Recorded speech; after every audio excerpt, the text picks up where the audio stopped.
Hello. Oh God, that was so loud. Hello everyone. Welcome back to another Mario hack. Today we have play to win. I don't know who made this. Forgot to do anything. Also, if you notice, we have a little bit of a different setup here. You can see my face for once, which I'm going to tell you right now.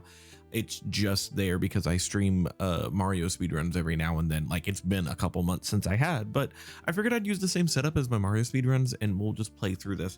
If you've ever watched me play a Mario hack before, normally it's just a place for me to rant about things and about life and just talk in general. And I do feel like I have a lot of stuff to talk about. This is a hack that is brand new, like built from the ground up, which is a new day. Yes, it is. Yoshi's house though. Let's see what's in here. Anything? Can I talk to you? Hello? Can I talk to you? Yoshi is on vacation, but you can come back here after you reach the lava world to get a special power up. Don't forget to get the secret exit. No, that's not what he said. He said, don't forget to get. No, it is get. Kind of looks like an F right there. Don't forget to get the secret exit. Yes, I can. I have not played a Mario hack in a while, so it's going to be a second before I learn things. We have 5 lives. It's a new day. Yes, it is. That is Mario Odyssey music.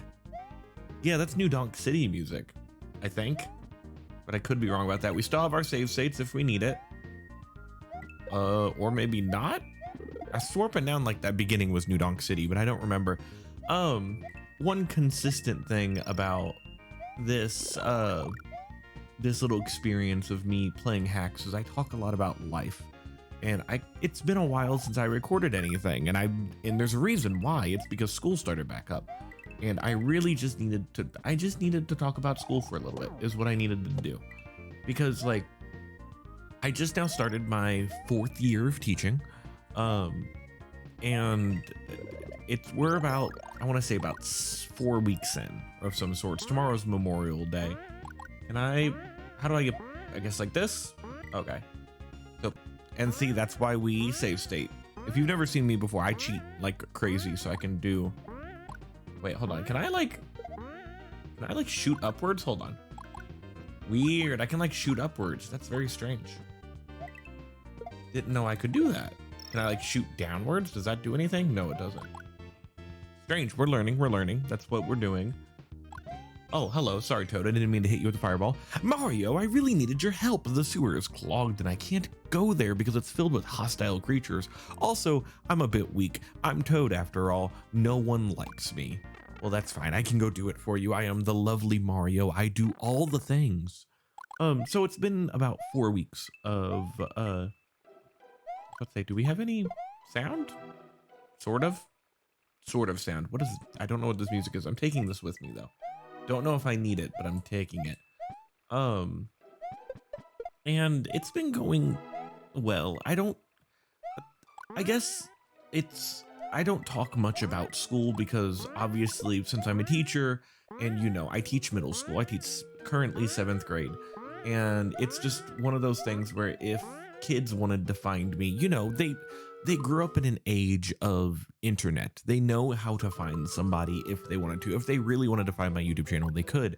And I'm never going to talk, also goes against like conduct, I think, to talk about them really. Oh, shoot. And I'm all the way back here. We need to remember to save things. Toad, go away. No one likes you. Yes, I know you're weak. It goes against conduct to like really talk specifically about the kids, but I do want to talk about like teaching in general. And the reason I want to talk about that is because, you know what? I feel like I'm not the only person to say like teaching is kind of hard. Like, obviously I know the math we're doing. I'm a math teacher and we teach 7th. Maybe I can get in there. Hold on. Can I like get in? I want to know if I can get, wait, hold on. Up here? Oh, I guess up there. I was hoping I could get in that too, but I don't think I can. Teaching is kind of hard. And I struggle a lot sometimes being able to take a step back and realize, hey, these are kids. These are kids that aren't going to get everything done on the first try. It's gonna sometimes take more than one quiz or more than one test or whatever to have them learn the different things we need to learn. Like a lot of the stuff in my class, oh, I should have brought that the spring with me. A lot of the stuff in my classes is not exactly hard. It's just learning new stuff. Like, for example, one of the things we just now covered in my advanced class was like probability and whatnot. Being able to say, hey, if I roll a dice, what's the idea that I will get a 2 out of it, or I get a 5 or not a 3 or something, which seems very simple in my terms because, you know, but hello, can I just go up? Oh, neat. Which, what is this music? So far, I'm really happy that the music is all at least the same level of sound, so that way, like, I don't have something really loud and really quiet. I love this cloud aesthetic though, with like the cloud back. Is that death? We need to learn. Is this death? It is death. We have learned now. Good job, us. Oh, jerk. And this is also a thing. If you ever watched me, I go on tangents a lot and I forget everything that I'm saying almost all the time. Do I not have a select button right now? I might not have a select button on my thing.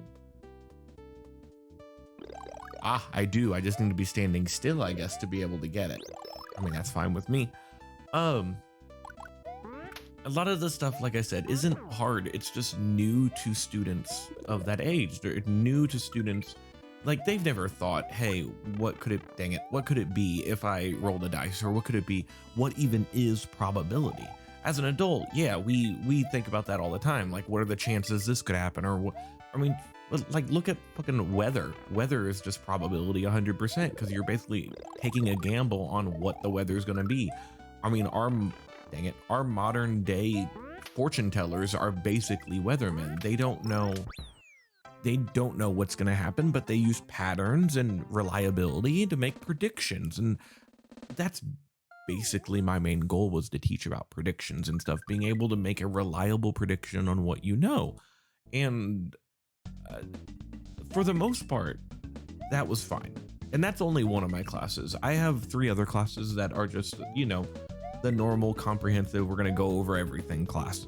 And we are doing something different. We're doing something that involves geometry. It's a lot of looking at geometry and looking at like copies of things and being able to say, hey, is this the same thing but bigger or smaller?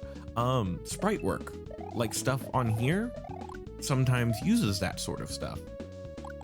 And so it doesn't sound like, oh, that's cute how they explode at the end. Like, it's not hard stuff. It's just concepts that they don't think about on a daily basis. When you think about pulling out your phone and zooming in, well, technically that's zooming in is making like a copy-esque type of thing. And I tend to try not to get super frustrated with the work that with the work that I do in there, because I don't want to be like, hey, you're not getting it, I'm angry. No, you don't want to be angry with kids. If you're ever a teacher and if you ever want to become a teacher, you always need to have the mindset of, yes, you want them to learn something, but you also very much want them, oh, there's a key in here somewhere. You very much want to recognize, oh no, and I did not save either. That's okay. You basically want to keep in mindset that, yeah, they are kids though, and they're not going to get it on the first try. Heck, they might not even get it on the 4th try, but you're going to try your dangest at making it work. Find a way to make it either relatable to them, find a way to make it something they can think about, something that they can even for a moment get. If they get only one question, maybe that's the one question you want them to get for now. There's lots of different strategies and whatnot, and I don't really like to, I don't like to, how do I explain this? I try not to be a very old school teacher. I try not to be a teacher that like does everything by the book, me lecturing in front of them while they write down notes. Yeah, notes are fine, but that's not how everybody works. We use a book in our classroom that is very much group-based work, and I try my best to get them to work in groups because they will more likely learn something if they learn it from someone else other than me. If they're actively engaged in whatever they're doing, then that is, I totally thought I was going to whiff that. If they're actively engaged in whatever they're doing, then their brains are going to handle that a lot nicer than if I'm sitting there telling them, oh yeah, A plus B has to be greater than C. That's a triangle thing that's coming up soon for my advanced kids. But instead, if I'm like, hey, look at these pictures and tell me, what do you think? Is there a pattern that you've noticed? And that's a big thing about teaching math nowadays, is that you want them to start to notice patterns. You want them to start to notice different things on their own without you having to tell them anything different. I don't know how to get in there. Does it have anything to do with those little things right there? No, I have no idea. Interesting. So if they can start to notice patterns, their brains are like, hey, cool, I get this. This is something that I'm gonna remember because I remember discovering it on my own. I got scared and jumped off of the platform right there. But instead, if you have teachers that just sit there and lecture them and it becomes more of a memorization sort of thing, yeah, there are certain moments where that's going to be helpful. Like, for example, the kiddos who can remember length times width for, dang it. Can you give me one that actually works? Oh, apparently not. I'm terrible. For the area of a rectangle or something like that, length times width, or when you start to get area parallelograms, base times height, or triangles, base times height divided by 2. All of those little things you can technically memorize. Oh, it's a fireball. I get it, because it's a little, I'm an idiot. Man, didn't realize it was a fireball. Well, now I know I need to keep my fireball. All those things you can memorize, but it's not necessarily going to keep you there in the long run. Like, it's not going to stay in your brain in the long run. But if you're like, hey, I remember that when I cut this shape, it turns into a circle.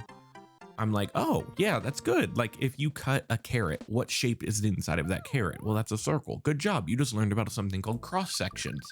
Or if it's like, hey, I don't know how to find a triangle, but I know how to find a rectangle. And if I cut a rectangle in 2, that's a triangle. Well, triangle is the same thing as a rectangle. You just divide by 2. That's the whole cutting it in half sort of thing. So there are lots of different ways to look at stuff like that. And there's lots of different ways to teach. And that's why I enjoy teaching so much, because one, I love being able to see how students learn, which, let me be very clear. The best part about teaching is the actual teaching aspect of it. If you are going to be a teacher, you have to remember that there is a whole nother aspect of teaching that is not actually being with the kid. Oh, dang it. That is not actually being with the kids, but instead it is the data aspect of it, of, okay, you've given them a test. Let's now see, what did they all do well on? What did they do terrible on? And then let's also see, can we go over that again at some point? I don't know what to do here, so we're gonna go like this. Hey, you see how good I am? I'm so good at that.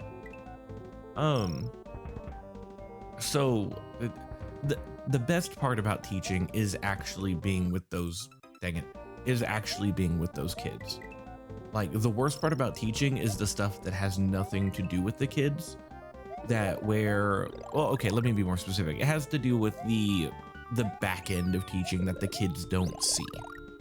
Like, being able to figure out, okay, what's the best way for me to test what they're doing? What's the best way for me to, come on, you little Lemmy. Oh, good. I thought I was gonna get hurt if I just, oh, come on. Ooh, this is gonna be very, there we go. Oh man, this is gonna be a bit on the annoying side, isn't it? Come on. There's another one. I'm gonna save right here because we gotta focus for a second. I'm here ranting about teaching and how much I just enjoy it. Okay, you can only hit him when he's on the run. We've learned. You can only hit him when he's on the run. Come on, Mario. You can do this. I believe in you. There we go. Is that the end? That is the end. Yay. Good job, me. That's the first world already done, but it's only been 15 minutes. That's okay. We'll go ahead and end it here. Do you want to hear more ranting about me? Do you also like this video at some point? If you do, click the like button. It makes me feel good about myself. Next time, I think I might talk more about teaching because I'm not done ranting about it, and I want to rant more about the back end aspects of it, of like different things you have to do that the kiddos will never know about. Yeah, next time we go into the mystery pipe. Let's see what happens. Goodbye, everybody.